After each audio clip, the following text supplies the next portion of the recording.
السلام علیکم ورحمۃ اللہ وبرکاتہ۔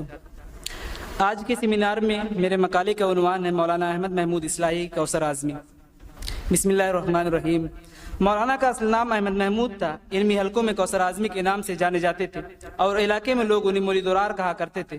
ان کے علاوہ ان کے والد کا نام محمود تھا۔ مولانا احمد محمود اصلاحی بے شمار صلاحیتوں کے مالک تھے۔ وہ بیک وقت بہترین منتظم، استاذ، انشا پرداز، شاعر، ادیب، افسانہ نگار اور ادب اسلامی کے مایہ ناز شخصیت، سماجی کارکن اور قائد تھے۔ مولانا جتنے بہترین شاعر تھے اتنی بہترین فلسفیانہ دماغ کے نثر نگار بھی تھے۔ اللہ نے مولانا کو ذہن و حافظے کی بے پناہ صلاحیت بھی عطا کی تھی۔ خاص بات یہ ہے کہ مولانا بہترین خطیب بھی تھے۔ بزرگوں سے سنا ہے کہ آپ جب گاؤں کی جامع مسجد میں خطاب کرتے تھے پورے مجمع پر ایک سکتہ سا طاری ہو جاتا تھا اور آپ کے خطاب سے لوگ بے پناہ متاثر ہوتے تھے۔ مولانا اختر سلطان اصلاحی صاحب نے مولانا کے انتقال کے بعد اپنی تعزیتی تحریر میں اس بات کا تذکرہ بھی کیا ہے۔ یہ وہ خصوصیات تھی جس کی وجہ سے انہیں ہر محفل میں عزت و احترام کی نظر سے دیکھا جاتا تھا۔ مولانا کی تقریر کا ایک واقعہ بیان کر دینا ضروری سمجھتا ہوں، جس کا تذکرہ علم اللہ اصلاحی صاحب نے مولانا کے انتقال کے بعد اپنی تعزیتی تحریر میں کیا ہے۔ وہ لکھتے ہیں، ایک مرتبہ کا واقعہ ہے، مدرسہ پر اسٹرائک ہوئی، طلبہ اپنے مطالبات منوانے پر بضد تھے، جس کی وجہ سے پورا تعلیمی نظام ٹھپ پڑ گیا۔ ایسے حالات میں مولانا کو بلایا گیا تو مولانا نے طلبہ کو مخاطب کر کے بڑی درد مندانہ انداز میں تقریر کی، جس کی وجہ سے طلبہ پر کافی اثر پڑا اور اسرائیل کو ختم کرانے میں آپ کی تقریر معاون ثابت ہوئی۔ آپ کی ولادت 7 جنوری 1929 عیسوی کو آپ کے نانیہالی گاؤں بکھرا میں ہوئی۔ آپ کا آبائی وطن اعظم گڑھ کا ایک مشہور ترین گاؤں تووا ہے۔ آپ نے ایسے نازک حالات میں آنکھیں کھولی جب محبان وطن ہندوستان کی آزادی کے لیے اپنے جانوں کا نذرانہ پیش کر رہے تھے، انقلاب زندہ باد کے نعرے لگائے جا رہے تھے، علماء کرام کو سر عام پھانسی کے پھندے پر لٹکایا جا رہا تھا، استعمار کا سورج بالکل سر پر تھا۔ اس کے باوجود پورے ملک میں بائیکاٹ، سول نافرمانی، نمک ستیہ گرہ، تم مجھے خون دو میں تمہیں آزادی دوں گا جیسے نعروں کی گونج سنائی دے رہی تھی۔ ایسے پرخطر ماحول میں مولانا اس دنیا میں تشریف لائے۔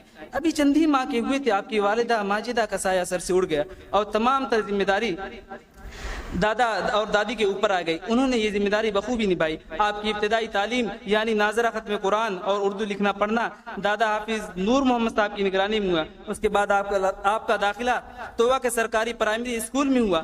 آپ کے دادا حافظ نور محمد صاحب جو مدرسۃ الاصلاح کے قیام کے دور اول میں ہی نہ صرف مدرسۃ الاصلاح کے مجلس انتظامیہ کے رکن رہے بلکہ کئی مرتبہ درجات حفظ کے ممتحن بھی مقرر ہوئے۔ وہ ایک مشہور حافظ قرآن کے ساتھ ساتھ اردو اور فارسی دونوں زبانوں میں مہارت رکھتے تھے۔ انہوں نے مولانا کو اردو سکھانے کے ساتھ ساتھ سعدی علی رحمہ کی مشہور فارسی رسالے کو نہ صرف ختم کرایا بلکہ چند منتخب نظموں کو زبانی یاد بھی کرا دیا۔ اس کا فائدہ یہ ہوا کہ نہ صرف آپ کے اندر عبارت پڑھنے کی جھجک ختم ہوئی بلکہ یہیں سے ادبی ذوق، شعر پسندی کا رجحان ابھرا۔ اسی دوران مولانا کو حافظ قرآن بنانے کا فیصلہ کیا گیا۔ اس کا طریقہ یہ بنایا گیا، فجر کی نماز کے بعد 2 گھنٹہ تووا گاؤں کی چھوٹی مسجد میں حافظ صاحب کی نگرانی میں قرآن یاد کر کے سنانا ہے۔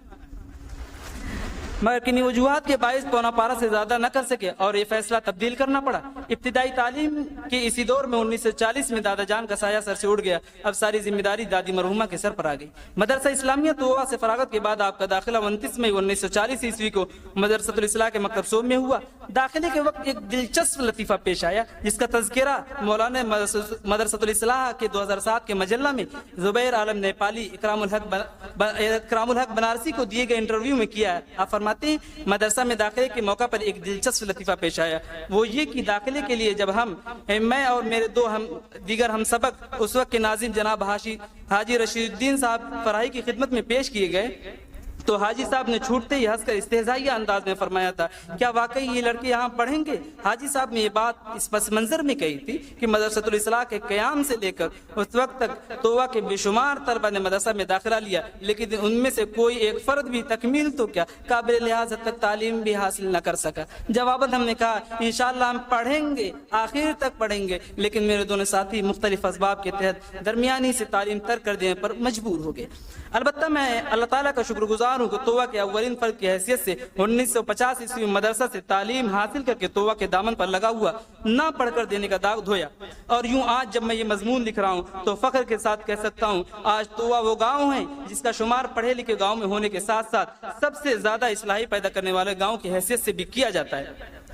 خوشائند بات یہ ہے کہ آج تووا گاؤں میں نوجوانوں کی 2 طرح کی تنظیم چل رہی ہے۔ ایک علیحدہ گروپ آف تووا جس کا کام ہی ہے بچوں، نوجوانوں، بزرگوں، عورتوں کے اندر دین کی صحیح سمجھ پیدا کرنا، بچوں کے اندر تقریر، درس قرآن، درس حدیث درس حدیث پیش کرنے کی صلاحیت پیدا کرنا، دوسری طرف بیدار فاؤنڈیشن جو اصلی تعلیم کے لیے نوجوانوں کی رہنمائی کرتی ہے۔ یہ دونوں تنظیمیں مولانا کے طرز پر آپ کی فکر اور خواب کو شرمندہ تعبیر کرنے کے لیے کوشاں ہیں۔ آپ کے وہ اساتذہ جن سے مولانا نے استفادہ کیا، ان کے نام بطور خاص مولانا حاجی رشید الدین، مولانا نجم الدین اصلاحی، اور خاص طور پر مولانا کے سب سے مشفق استاد مولانا اختر احسن اصلاحی۔